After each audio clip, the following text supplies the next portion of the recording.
All right, so today we just had a tenant move out. Obviously that branch needs to be cut a little bit. Nothing too crazy. AC unit doesn't work. It hasn't worked in like 10 years, but I'll get into that later in this video. But this is just like a simple little one bedroom. Got a little water heater, closet, nothing fancy. I mean, it's a functional rental. Hear that? It sounds like the flapper just needs replaced on this. Oh yeah, so we got one of these jokers. It's under the old schools. Yeah, that should be pretty simple to fix. But yeah, we're not gonna get into this in the video, but shower functional, yada, yada, yada. Vanity is okay. I mean, it's solid wood, so that's probably something to keep. Now, as for the other stuff, I mean, it's not a fancy rental. You also gotta factor in the type of area you're in. You don't really want to bust out a huge rehab for something like this. As you can see, these are like little remnants, little throw down rugs. The tenant put it in. All we did was simply we just tore out the floor. Instead of paying for new tile and laminate and all kinds of garbage, we literally just put in we just used a painted garage floor.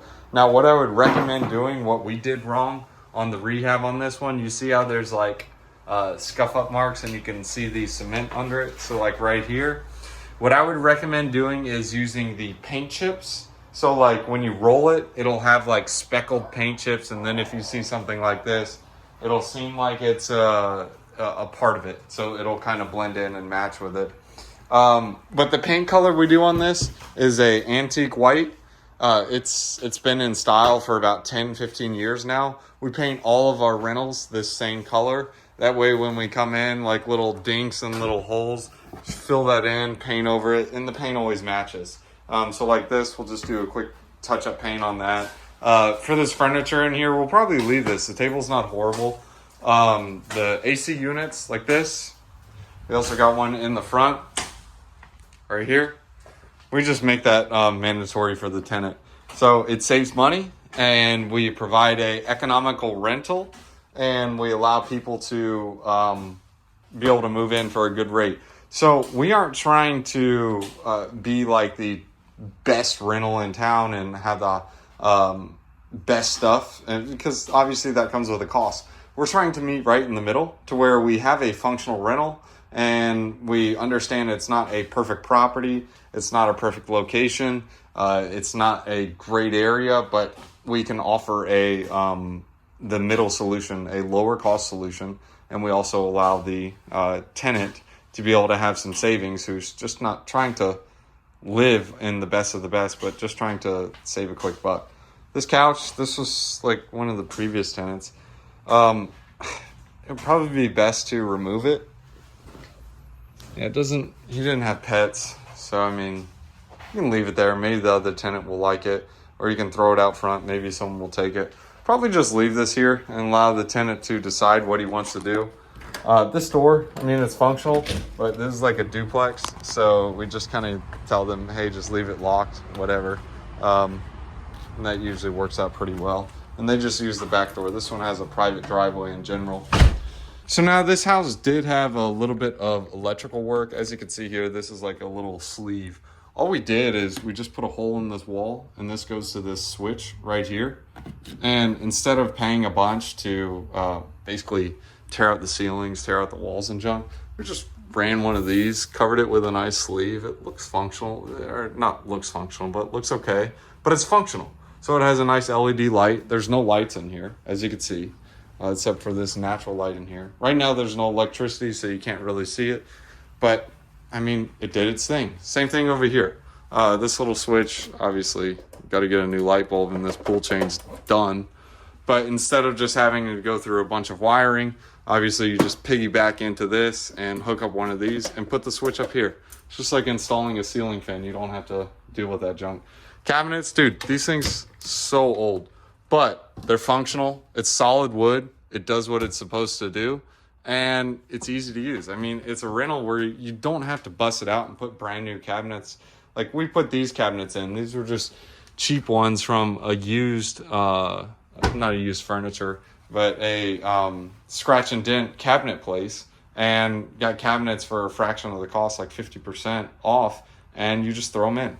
This Formica countertop, nothing fancy. You could do granite, but this type of area and property isn't going to hold up.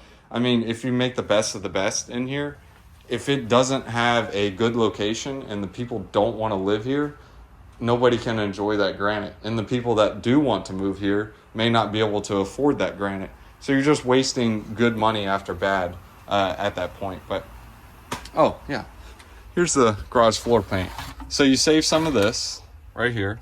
So when you do have touch-ups, like over there, you just paint it and just cover it. And yeah, that obviously needs fixed. This is just constant running of water. You don't want to leave that. That's not a good thing. But yeah, I mean, probably all we're going to do in here is touch up the paint. We'll leave this furniture.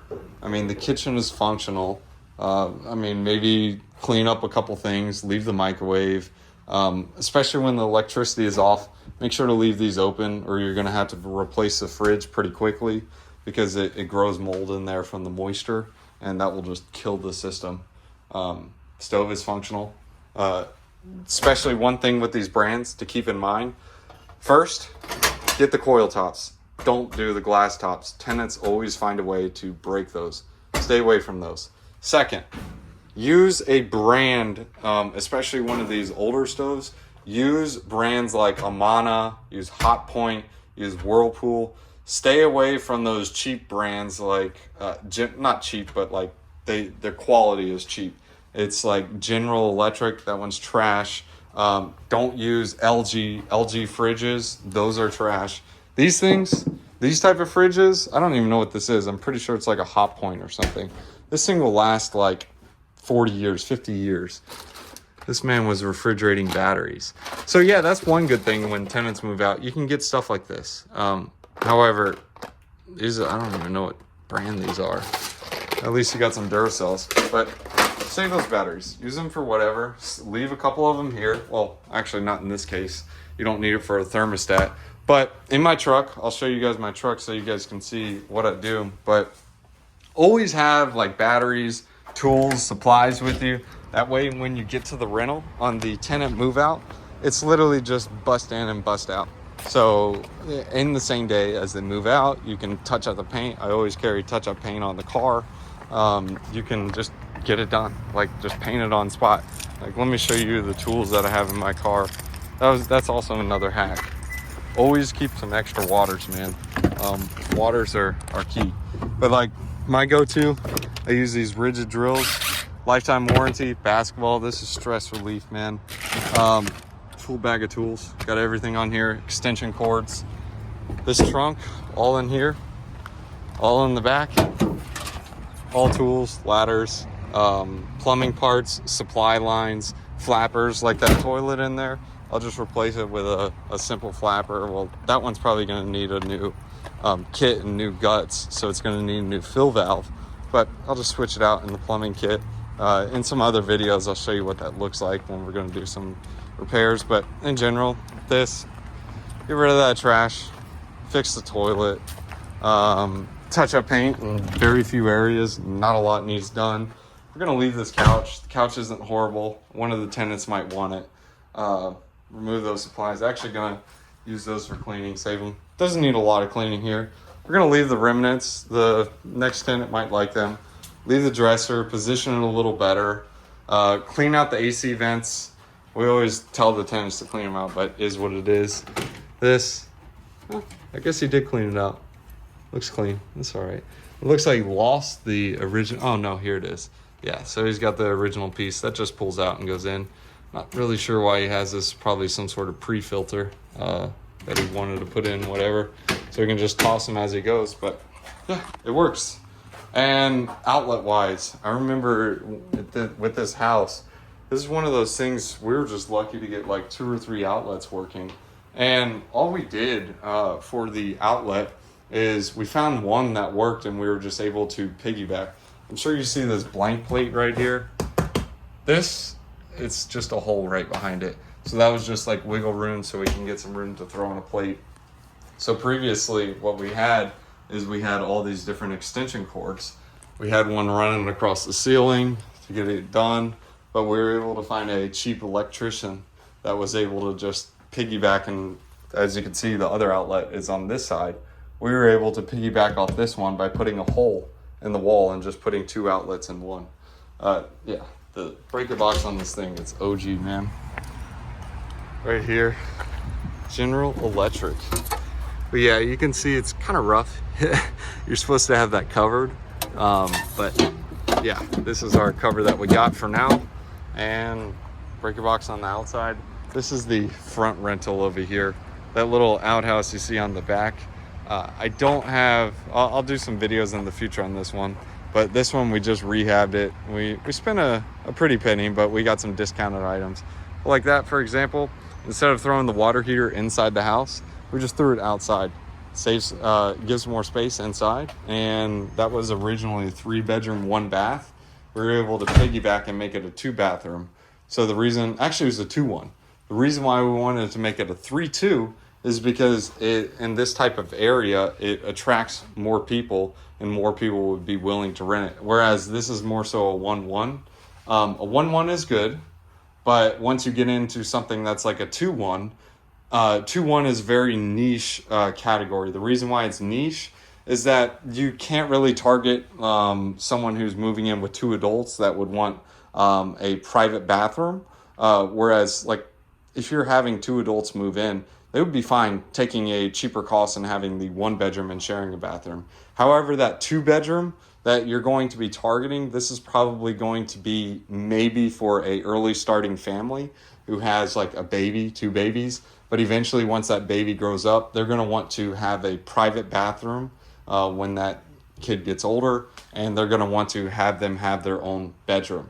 The reason why I like the 3-2 better is this allows more opportunities. You can have a roommate situation because you can have them where they share bathrooms. And then you also have the opportunity of having a family to where they come over there with them. They get to, the mom and dad, they get to have their own bathroom.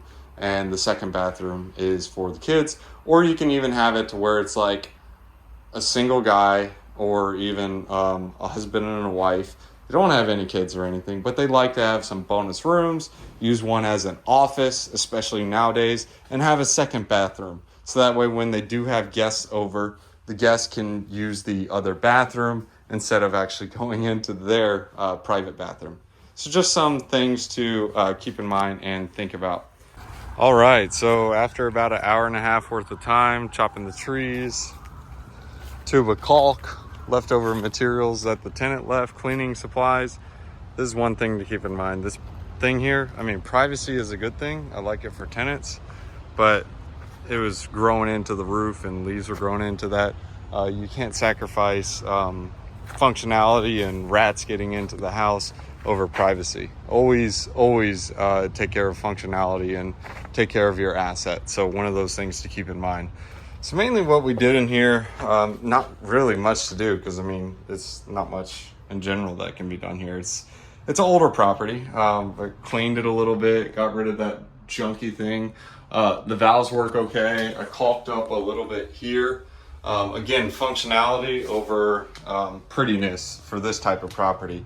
So before even getting into this and rehabbing this, I decided like, hey, look, I mean, I'm not coming here to make it the Taj. The type of location it's in, it's not going to make it sell for a bunch more rent for a bunch more if I deck it out. So it's like, look, I'm aiming for functionality. Let's get it functional. Left the furniture. The type of tenant living here will probably love to have some extra furniture. Didn't go nuts. The electricity, I mean, it was simple. Just took this little lid off and the thing was just unplugged in there. I don't know why the tenant did that, but he did. So turns on, turns off, a little remote for it, whatever. So we got some light in here, which is a good thing. As for the fridge, left it open, cleaned it up a little bit over here, got rid of the extra junk that was in the cabinets and stuff. But it's functional. That's what I was aiming for. That's what we did, and it's ready to go. Within about an hour and a half, tube of caulk, and probably got paid on this rehab because we got like extra batteries and all kinds of random supplies. Well, I mean, I guess it wouldn't pay because you got the value of time. But this thing's ready to go. Going to market on several different websites. The websites that work the best, especially for a rental, depending on where you are. If you're like in Tampa, or in Florida, I use a software that I put together where I market on hundreds of different websites. But over here, I mean, just try some Facebook, Craigslist. If you can get on Zillow and you want to pay for it, you can do Zillow. Those usually work pretty well, especially for this type of rental. So I'm just going to slap a lockbox on it, and I do virtual showings as well as a picture. That way, when the tenant is checking out the property, they've at least already seen the video, they've driven by, and they checked out the photos online. And if they like it in that aspect, then it's kind of ready to go and show it to them. Obviously, after some screening questions, you don't want to show it to someone who's got like no credit, or not no credit, but like wrecked their credit. And they're like, yeah, I killed a couple people. I had 3 evictions. Would you take me? You got to be careful with someone like that. There's nothing wrong with someone that has no credit as long as the other stuff checks out, but you just got to make sure that other stuff checks out. All right, so now that's really all you had to do for a rehab. Over here, there's just like a issue with plumbing. So just kind of fixed it with a little cap, nothing crazy over there. But yeah, out the door on this one, nothing crazy. You could probably get like $9.95 a month on this type of rental in this area. Who knows what it will be next year, the year after that. If you guys like videos like this, just go ahead and just drop a like, subscribe to the channel. Tell me what you guys think and what you guys want to see more of. And I'll start putting together some more video content similar to this. I'll try to do some more move in, move outs, rehab ideas and things you guys can do, as well as to save some money, especially when you're rehabbing it yourself. A lot of times you really don't even need to hire a guy. This stuff you can just really do it yourself. It's super easy to do. And don't let anyone tell you like, hey, no, you need this, this, and this. Nah, dude, you can just do it yourself. I've been doing this about 15-20 years, and I just learned from hiring different plumbers, different people, and just kind of watching them do it and learning from them and seeing how they do this stuff. And you can basically build a house at that point. So I just keep my truck full of supplies, tools. That way I get on site, get in, get out, it's over. Don't need to do anything else, and I'm done. One of the biggest things I've learned when it came to rehabbing is you want to figure out what you're going to do before you start. If you just have a piece of junk house, or you're just trying to cash flow and get a good ROI, you need to figure that out. First things first is location, location, location. So if you have a junker property and it's not in a great location, I mean, dude, it doesn't matter how great that kitchen and how great that bathroom is, they ain't gonna rent it. It's a location. Nobody wants to live in a horrible area with the best property ever. Just nobody wants to do that. And one thing to keep in mind, however, when you are rehabbing, the biggest thing to focus on is the kitchens and the bathrooms. All other stuff is, I mean, it's good, it's helpful, but the wives, the girls, they care about the kitchens and baths. That's what you need to focus on. All the other stuff is just ancillary. So something to keep in mind. And again, before you rehab, you need to figure out what you're doing with the property first. Are you trying to turn it over and get a brand new rental and find make it the Taj Mahal? Well, that's great. Just make sure it's in a good location. When you're looking for tenants, this is the type of house that you want to look for tenants that, hey, look, dude, it's not a nice house. It's not a nice house. It's not the best home. It's not the Taj. It's a low price, economical rental that's going for as is, where is. And if there are any issues with the home, you're responsible for taking care of it. Now, of course, if like, I don't know, the roof explodes or there's like a major flood or a major plumbing issue, then sure, I'll get involved with that. But if it's something like the stinking light bulb is out, or I don't know, maybe even stove appliance, one of the window units goes out, sorry, buddy, you got to take care of it. You got a low price, and that's what you're getting. And if you really want to get involved and you want to try to retain the tenant, of course you can step in, replace the appliance if you need to do that. But basically the whole point of the conversation that you have with the tenant before moving in is like, dude, don't call me, don't complain to me, that there's something out of place or something tiny, between me and you, but I don't want to hear from you. I mean, you're a cool guy and all, but I got a lot of other tenants. I got to run a business. And if you're interested in this home, this is what you're getting. That way, when he moves in, he's already got it on the line. It's like, all right, this is not a great rental. It's not like the Taj. It's not a hotel service. It's, hey, I'm getting what I get, and it's a low price, and I'm happy with it.